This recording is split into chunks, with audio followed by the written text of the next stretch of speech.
ಶ್ರೀ ಗುರುಘಾತ ಅಧ್ಯಾಯ 41. ಯಾರು ದೊಡ್ಡವರು. ಸುತ್ತಲೂ ಹಕ್ಕಿಗಳ ಚಿಲಿಪಿಲಿ. ಮೋಡಣ ದಿಗಂತದಲ್ಲಿ ನಸುಗೆಂಪಿನ ತುಂಡು ಮೋಡಗಳು. ದೂರದಲ್ಲೆಲ್ಲೋ ಕೋಳಿ ಕೂಗಿದ ಸದ್ದು. ಹೂವು ಮಾರುವವರ ಕೂಗು. ನಾಗಶರ್ಮನಿಗೆ ಎಚ್ಚರವಾಯಿತು. ಕಣ್ಣು ಬಿಟ್ಟು ಎದ್ದು ಕುಳಿತ. ಕರಾಗ್ರೆ ವಸತೆ ಲಕ್ಷ್ಮಿ ಹೇಳಿಕೊಳ್ಳುತ್ತಾ ಅಂಗೈ ದರ್ಶನ, ದೇವರ ಭಾವಚಿತ್ರ ದರ್ಶನ ಮಾಡಿ ಎದ್ದು ನಿಂತ. ಸ್ವಾಮೀಜಿಯವರ ಮಂಚದತ್ತ ನೋಡಿದ. ಅವರಾಗಲೇ ಎದ್ದು ಶೌಚಗೃಹದ ಕಡೆಗೆ ಹೋಗಿದ್ದರು.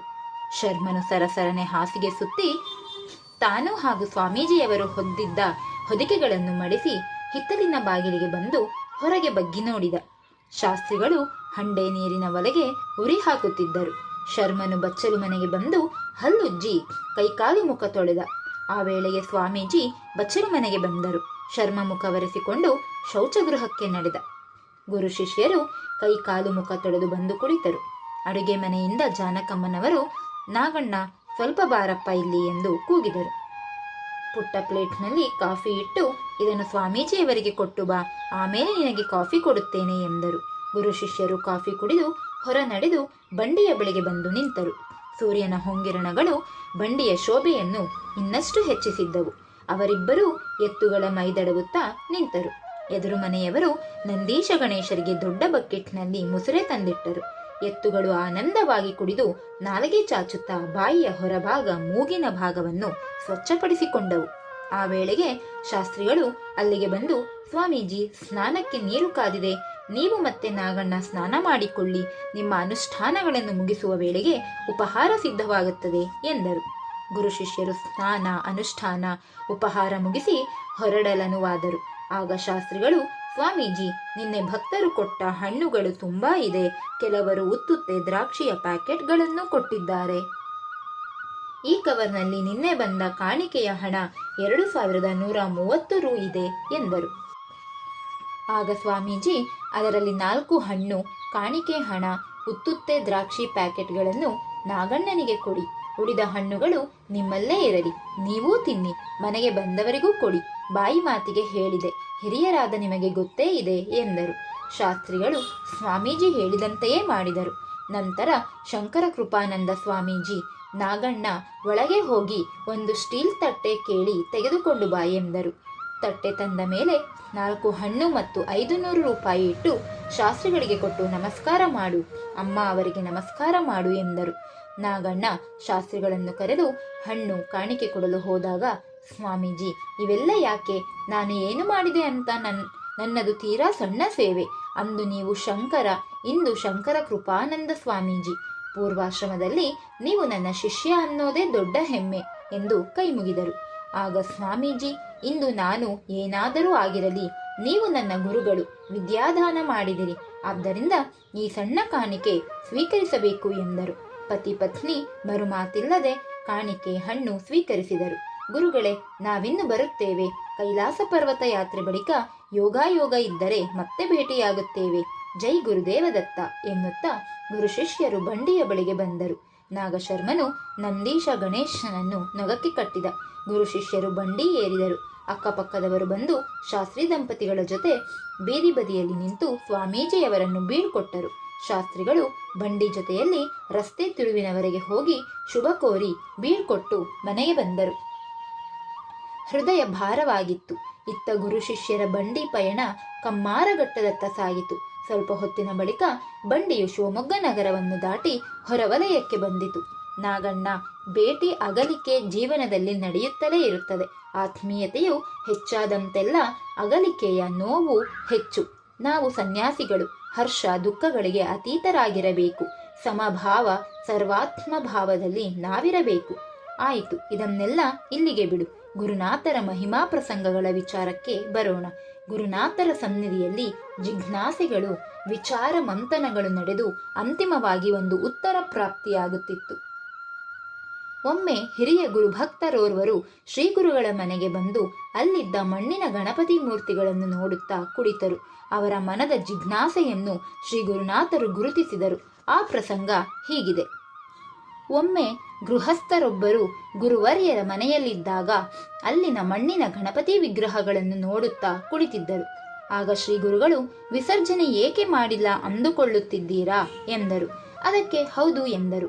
ಆಗ ಗುರುಗಳು, ಅದಕ್ಕೆ ನನ್ನ ಪ್ರಾಣ ಪ್ರತಿಷ್ಠೆ ಮಾಡಿಯಾಗಿದೆ. ವಿಸರ್ಜನೆ ಮಾಡಿದರೆ ಅದರ ಅರ್ಥ ಏನಾಗುತ್ತದೆ? ಆದ್ದರಿಂದ ವಿಸರ್ಜನೆ ಮಾಡಿಲ್ಲ ಎಂದರು. ಕಾರಣ ಅರ್ಥವಾಯಿತು ಗುರುಗಳೇ ಎಂದರು ಆ ಗೃಹಸ್ಥರು. ಸ್ವಲ್ಪ ಹೊತ್ತು ಇದ್ದು ಗುರುಗಳಿಗೆ ಗೌರವ ಸಲ್ಲಿಸಿ ವಾಪಸ್ಸು ಬಂದರು. ಈ ಸಂದರ್ಭವನ್ನು ಲೋಕಾರೂಢಿಯ ಸಾಮಾನ್ಯ ಆಚರಣೆಯೊಂದಿಗೆ ಹೋಲಿಸಬಾರದು. ಮಹಾತ್ಮರ ಆಚರಣೆಗಳಲ್ಲಿ ಹೊಸ ದೃಷ್ಟಿ, ಹೊಸ ದಾರಿ, ಹೊಸ ಬೆಳಕು ಇದ್ದೇ ಇರುತ್ತದೆ. ಅವಧೂತದ ಗೀತೆಯಲ್ಲಿ ಶ್ರೀ ದತ್ತಾತ್ರೇಯರು ಆವಾಹನೆ, ವಿಸರ್ಜನೆ ಎಂಬುದೆಲ್ಲ ನನಗೆ ಅನ್ವಯಿಸುವುದೇ ಇಲ್ಲ. ನಾನು ಪರಬ್ರಹ್ಮವೇ ಆಗಿರುವಾಗ ಮತ್ತೊಂದು ಎಂಬುದೇ ಇಲ್ಲ. ಮತ್ತೊಂದು ಇಲ್ಲದಿರುವಾಗ ದೇವರು ಬೇರೆ, ನಾನು ಬೇರೆ ಎಂದು ಕಲ್ಪಿಸಿಕೊಂಡು ಪೂಜೆ ಮಾಡುವುದಾದರೂ ಹೇಗೆ ಎಂದು ಪ್ರಶ್ನಿಸಿರುವುದನ್ನು ನಾವಿಲ್ಲಿ ಸ್ಮರಿಸಿಕೊಳ್ಳಬೇಕು. ದಾನ, ಪ್ರತಿಗ್ರಹ ನಮ್ಮ ಸಂಸ್ಕೃತಿಯ ಅವಿಭಾಜ್ಯ ಅಂಗ. ದಾನ ಕೊಡುವವನು ದೊಡ್ಡವನೋ, ಪಡೆಯುವವನು ದೊಡ್ಡವನೋ ಎಂಬ ಜಿಜ್ಞಾಸೆಯಂತೂ ಇದ್ದೇ ಇದೆ. ಇದಕ್ಕೆ ಓರ್ವ ಗೃಹಸ್ಥರಿಂದ ಗುರುಗಳು ಉತ್ತರ ಹೊರಡಿಸಿದ ಕ್ರಮ ವಿಶಿಷ್ಟವೂ ಆಹ್ಲಾದಕರವೂ ಆಗಿದೆ. ಅದನ್ನೀಗ ಆಲಿಸು. ಸದ್ಗುರುವಿನ ಕೃಪೆಯು ಅತಿ ಮಧುರವಾದುದು. ಅದು ಭಾಷೆಗೆ ನಿಲುಕದ, ಭಾವದೊಳಡಗಿದ ಅಖಂಡಾನುಭವ. ಅದುದರಿಂದಲೇ ಸದ್ಭಕ್ತನು ಗುರು ಸಾನ್ನಿಧ್ಯವನ್ನು ಬಯಸಿ ಧಾವಿಸಿ ಬರುತ್ತಾನೆ. ಶಿಷ್ಯನ ಸದ್ಗುಣ, ವಿನಯ ಸಂಪನ್ನತೆ, ವಿನೀತ ಭಾವ, ಮುಗ್ಧತೆ ಇವನ್ನೆಲ್ಲ ಗಮನಿಸಿ ಗುರುವು ಕೃಪೆ ಮಾಡುತ್ತಾನೆ. ಬಹಳಷ್ಟು ಸಲ ತನಗೆ ಕೃಪೆ ಆದುದರ ಅರಿವು ಶಿಷ್ಯನಿಗಿರುವುದಿಲ್ಲ. ಅದೊಂದು ದಿನ ಮಧ್ಯಾಹ್ನದ ಸಮಯ. ಶ್ರೀ ಗುರುಕ್ಷೇತ್ರದ ಹೊರವಲಯದಲ್ಲಿ ತೋಟ ಹೊಂದಿದ್ದ ಓರ್ವರು ಒಣಗಿದ ಸೋಗೆಗರಿಗಳನ್ನು ಒಟ್ಟುಗೂಡಿಸಿ ಕಟ್ಟಿ ತಮ್ಮ ಮೊಪೆಟ್ ಸೀಟ್ನ ಹಿಂಬದಿಗೆ ಕಟ್ಟಿಕೊಂಡು ಚಾಲನೆ ಮಾಡಿಕೊಂಡು ಮನೆಯತ್ತ ಬರುತ್ತಿದ್ದರು.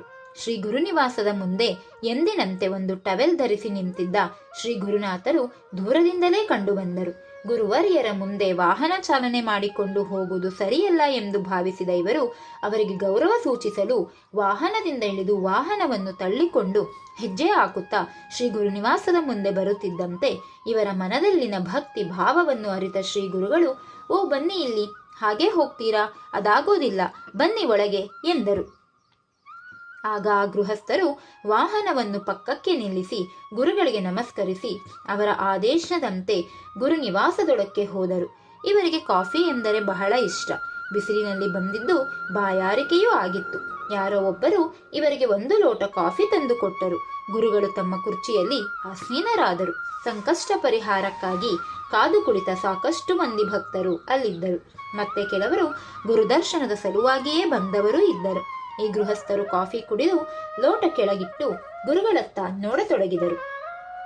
ಶ್ರೀ ಗುರುಗಳು ಕೂಡಲೇ ಇವರತ್ತ ತಿರುಗಿ, ನಾನೊಂದು ಪ್ರಶ್ನೆ ಕೇಳ್ತೀನಿ, ಉತ್ತರ ಹೇಳ್ತೀರಾ ಎಂದರು. ಇವರು ಎಲ್ಲಾನೂ ನಿಮಗೇ ಗೊತ್ತಿರುವಾಗ ನಾನು ಹೇಳೋದೇನಿದೆ ಗುರುಗಳೇ, ಆದರೂ ಪ್ರಯತ್ನ ಮಾಡ್ತೀನಿ ಎಂದರು. ಆಗ ಗುರುಗಳು ನೋಡಿ, ದಾನ ಕೊಡ್ತಾರೆ, ದಾನ ತಗೊಳ್ತಾರೆ, ಎಲ್ಲ ಸರಿ, ಆದರೆ ದಾನ ಕೊಡೋನು ದೊಡ್ಡವನೋ, ದಾನ ಸ್ವೀಕರಿಸೋನು ದೊಡ್ಡವನೋ ಎಂದು ಪ್ರಶ್ನಿಸಿದರು. ಗೃಹಸ್ಥರು ಆಲೋಚಿಸಿದರು. ಬ್ರಹ್ಮಜ್ಞಾನಿಗಳಾದ ಗುರುಗಳು ಪ್ರಶ್ನೆ ಕೇಳುತ್ತಿದ್ದಾರೆ. ಕುಳಿತವರಲ್ಲಿ ತಿಳಿದವರು ಎಷ್ಟು ಮಂದಿ ಇದ್ದಾರೋ. ತಪ್ಪು ಉತ್ತರ ಕೊಡುವಂತಿಲ್ಲ, ಸರಿಯಾದ ಉತ್ತರ ಹೊಳೆಯುತ್ತಿಲ್ಲ. ಏನು ಮಾಡೋದು ಎಂದು ಮೇಲೆ ಕೆಳಗೆ ನೋಡಿದರು. ಆಗ ಗುರುಗಳು, ಯಾಕೆ ಉತ್ತರ ಹೊಳಿತಾ ಇಲ್ವೇ? ಒಂದು ಕೆಲಸ ಮಾಡಿ, ಅಲ್ಲಿ ಅರಳಿಕಟ್ಟೆ ಹತ್ತಿರ ಈಶ್ವರ ದೇವಸ್ಥಾನ ಇದೆಯಲ್ಲ, ಅಲ್ಲಿಗೆ ಹೋಗಿ 3 ಪ್ರದಕ್ಷಿಣೆ ಹಾಕಿಕೊಂಡು ಬನ್ನಿ ಎಂದು ಆದೇಶವಿತ್ತರು. ದಾರಿಯುದ್ದಕ್ಕೂ ಇವರಿಗೆ ಅದೇ ಚಿಂತೆ, ಏನು ಹೇಳೋದು ಎನ್ನುತ್ತಾ ಈಶ್ವರ ದೇವಾಲಯಕ್ಕೆ ಬಂದರು. 3 ಪ್ರದಕ್ಷಿಣೆ ಹಾಕಿ ಸಾಷ್ಟಾಂಗ ನಮಸ್ಕಾರ ಮಾಡಿದರು. ಮತ್ತೆ ಗುರು ನಿವಾಸಕ್ಕೆ ವಾಪಸ್ಸು ಬಂದರು.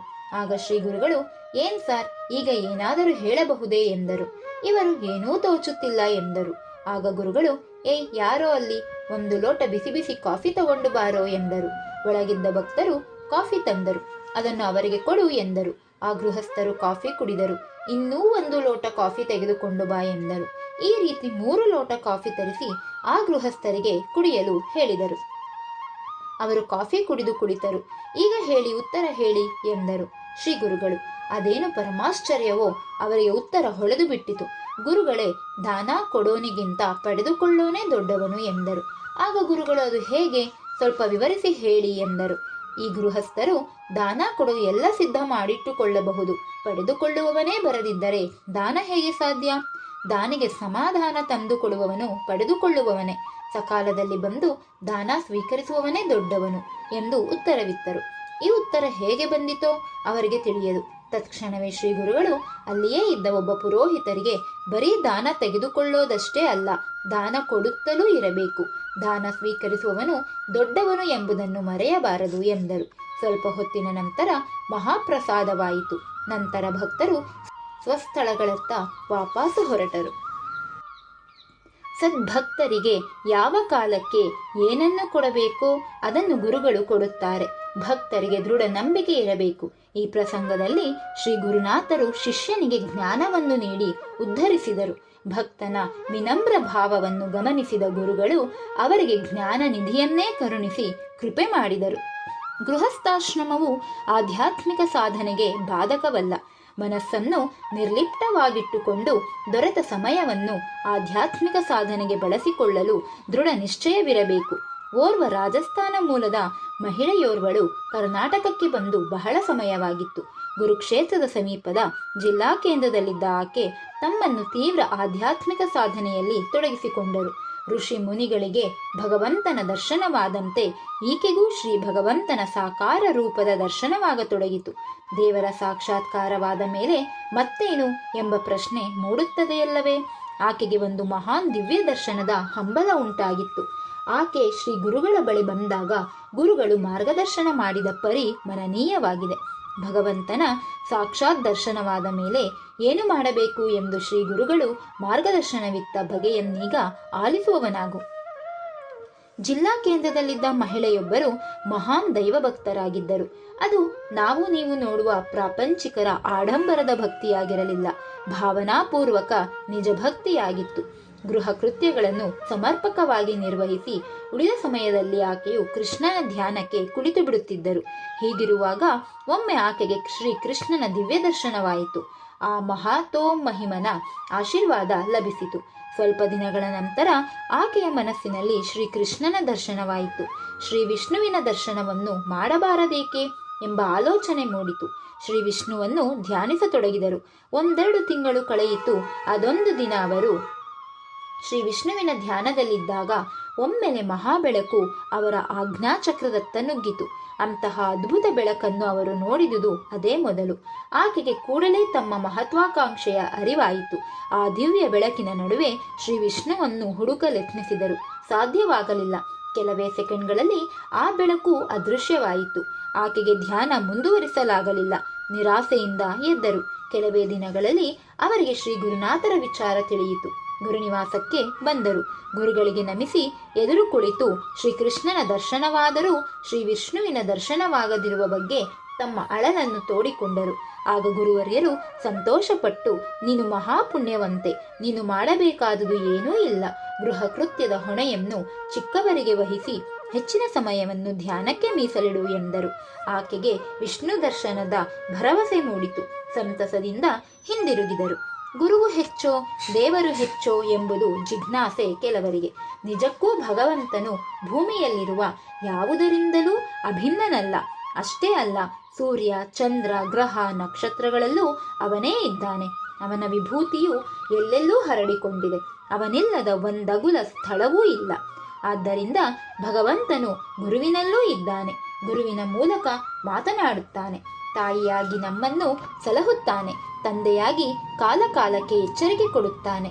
ಸಖನಾಗಿ ಸ್ನೇಹಧಾರೆ ಎರೆಯುತ್ತಾನೆ. ಪಶು, ಪಕ್ಷಿ, ಜಲಚರ, ಸಸ್ಯ, ವೃಕ್ಷ, ಕಲ್ಲು, ಬಂಡೆ, ಮಣ್ಣು ಈ ಎಲ್ಲದರಲ್ಲೂ ಭಗವಂತನಿದ್ದಾನೆ. ಆದ್ದರಿಂದಲೇ ದಾಸರು ಅಣುರೇಣು ತೃಣಕಾಷ್ಟ ಪರಿಪೂರ್ಣ ಗೋವಿಂದ ಎಂದು ಹಾಡಿರುವುದು. ಶ್ರೀಮದ್ ಭಗವದ್ಗೀತೆಯ ವಿಭೂತಿ ಯೋಗವನ್ನು ಭಗವದ್ಭಕ್ತರು ತಪ್ಪದೆ ಪಠನೆ ಮಾಡಬೇಕು. ಆಗ ಭಗವದ್ರೂಪವು ಎಷ್ಟು ವೈವಿಧ್ಯತೆಯಿಂದ ಕೂಡಿದೆ ಎಂಬುದು ಅರಿವಾಗುತ್ತದೆ. ವೇದಗಳಲ್ಲಿ ಸಾಮವೇದ, ದೇವತೆಗಳಲ್ಲಿ ಇಂದ್ರ, ಇಂದ್ರಿಯಗಳಲ್ಲಿ ಮನಸ್ಸು ಮತ್ತು ಸಕಲ ಪ್ರಾಣಿಗಳ ಚೇತನ ಶಕ್ತಿಯು ನಾನೇ. ಏಕಾದಶ ರುದ್ರದಲ್ಲಿ ನಾನು ಶಂಕರ, ಯಕ್ಷ ರಾಕ್ಷಸರಲ್ಲಿ ಕುಬೇರ, ಅಷ್ಟವಸುಗಳಲ್ಲಿ ನಾನು ಅಗ್ನಿ, ಪರ್ವತಗಳಲ್ಲಿ ಮೇರು, ಜಲಾಶಯಗಳಲ್ಲಿ ಸಮುದ್ರ, ಮಹರ್ಷಿಗಳಲ್ಲಿ ಮೃಗು, ಶಬ್ದಗಳಲ್ಲಿ ಓಂಕಾರ, ಯಜ್ಞಗಳಲ್ಲಿ ಜಪಯಜ್ಞ, ಸ್ಥಿರತೆಯಲ್ಲಿ ಹಿಮಾಲಯ, ವೃಕ್ಷಗಳಲ್ಲಿ ಅಶ್ವತ್ಥ ವೃಕ್ಷ, ಆನೆಗಳಲ್ಲಿ ಐರಾವತ, ಗೋವುಗಳಲ್ಲಿ ಕಾಮಧೇನು, ಸರ್ಪಗಳಲ್ಲಿ ವಾಸುಕಿ, ದೈತ್ಯರ ಕುಲದಲ್ಲಿ ಪ್ರಹ್ಲಾದ, ಮೃಗಗಳಲ್ಲಿ ಸಿಂಹ, ಪಕ್ಷಿಗಳಲ್ಲಿ ಗರುಡ, ಶಸ್ತ್ರಧಾರಿಗಳಲ್ಲಿ ಶ್ರೀರಾಮ, ನದಿಗಳಲ್ಲಿ ಭಾಗೀರಥಿ. ನಾನು ವಿದ್ಯೆಗಳಲ್ಲಿ ಆಧ್ಯಾತ್ಮ ವಿದ್ಯೆ, ಛಂದಸ್ಸುಗಳಲ್ಲಿ ಗಾಯತ್ರಿ, ಮಾಸಗಳಲ್ಲಿ ಮಾರ್ಗಶೀರ್ಷ, ಋತುಗಳಲ್ಲಿ ವಸಂತ, ಮುನಿಗಳಲ್ಲಿ ವೇದವ್ಯಾಸ ಎಂದು ಶ್ರೀ ಭಗವಂತನು ತಾನೇ ಘೋಷಿಸಿರುವುದರಿಂದ ಎಲ್ಲರಿಗೂ ಹಿತವನ್ನುಂಟು ಮಾಡುವ ಶಕ್ತಿ ಮತ್ತು ರೂಪಗಳಲ್ಲಿ ಅವನ ದಿವ್ಯಾಂಶವಿದೆ. ಉಳಿದ ರೂಪಗಳಲ್ಲಿ ಆತನ ಚೇತನಾಂಶವಿದೆ ಎಂಬುದು ಸುಸ್ಪಷ್ಟ.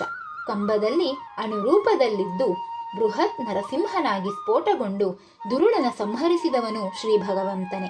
ಅಂದ ಮೇಲೆ ಭಗವಂತನ ಅವತಾರಗಳನ್ನು ದಶಾವತಾರಕ್ಕೆ ಸೀಮಿತಗೊಳಿಸುವುದು ಸಾಧ್ಯವಿಲ್ಲ, ಸಾಧುವೂ ಅಲ್ಲ. ಭಕ್ತೋದ್ಧಾರಕ್ಕಾಗಿ ದೃಢ ಸಂಕಲ್ಪ ಚಿತ್ತರಾಗಿ ಆಂತರಿಕವಾಗಿ ಪರಬ್ರಹ್ಮನಲ್ಲಿ ಲೀನವಾಗಿದ್ದು ಭಕ್ತರ ಒಡನಾಟವಿರಿಸಿಕೊಂಡಿರುವ ಪ್ರತಿಯೊಬ್ಬ ಸದ್ಗುರುವು ಶ್ರೀ ಭಗವಂತನೇ. ಈ ವಿಷಯದಲ್ಲಿ ಜಿಜ್ಞಾಸೆ ಸಲ್ಲದು ಶರ್ಮಣ್ಣ ಎಂದು ಸ್ವಾಮೀಜಿ ವಿವರಿಸಿದರು. ಎಂಬಲ್ಲಿಗೆ 41ನೇ ಅಧ್ಯಾಯವು ಮುಗಿಯಿತು. ಜೈ ಶ್ರೀ ಗುರುದೇವದತ್ತ. ಸ್ವಾತ್ಮಾ ರಾಮಂ ನಿಜಾನಂದಂ ಶೋಕಮೋಹ ವಿವರ್ಜಿತಂ ಸ್ಮರಾಮಿ ಮನಸಾ ನಿತ್ಯಂ ಶ್ರೀ ವೆಂಕಟಾಚಲದೇಶಿಕಂ.